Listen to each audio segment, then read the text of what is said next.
Dia faly miarabantsika manaraka an'ity serasera telo minitra ity indray. Androany dia resaka tsotsotra momba ny tsena satria Black Friday rapitso izany hoe zoma izay ahafahan'ny olona mitsena mahazo tombony bebe kokoa.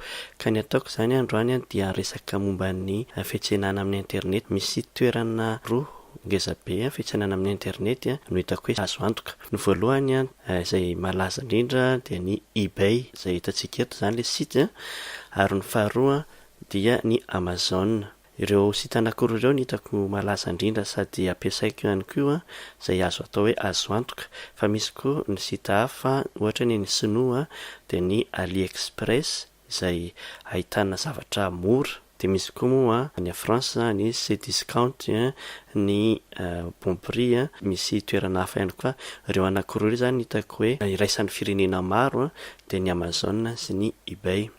Ka inona no itenenako hoe azo antoka ireo toerana anankiroa ireo? Ireo toerana anankiroa ireo dia miankina indrindra amin'ny mpividy, izany hoe akoatra ny fifanakalozana ara-tsena izany dia misy ny atao koa hoe feedback na hoe hevitry ny mpividy izany. Mahasamihafa anazy ny amin'ny eBay dia hevitry ny mpividy mikasika an'ilay mpivarotra, fa ny amin'ny Amazon dia hevitry ny mpividy mikasika an'ilay entana vidinao. Fa ireo anankiroa ireo nefa izay hevitry ny mpividy izay dia anisany manome antoka anao, izany hoe rehefa hividy zavatra anankiray ianao ohatra amin'ny eBay dia mila jerenao alongany hoe ilay olona hivarotana anazy ve azo antoka araka ny filazan'ny olona anazy. Ary rehefa hividy zavatra indraindray ianao amin'ny Amazon dia mijery indray ianao hoe ilay entana ny vidiana ve azo antoka araka ny filazan'ny olona anazy. Ny resaka vidin-javatra izany dia totovizana ihany hoe ny Amazon indraindray lafolafo kokoa fa mora ny saran'ny fandefasana azy, fa ny amin'ny eBay indray mety hoe mora kokoa fa lafo ny saran'ny fandefasana anazy. Amin'ny video anankiray amin'ny herinandro dia iresaka momba an'ireo paipaikady madinika isika amin'ny fividianana zavatra amin'ny eBay. Fa androany aloha dia resaka amin'ny ankapobeny. Ny zavatra tena atahorantsika gasy dia ny resaka fampiasana ny carte de crédit. Matahotra izany tsika hoe sao dia misy mangalatra.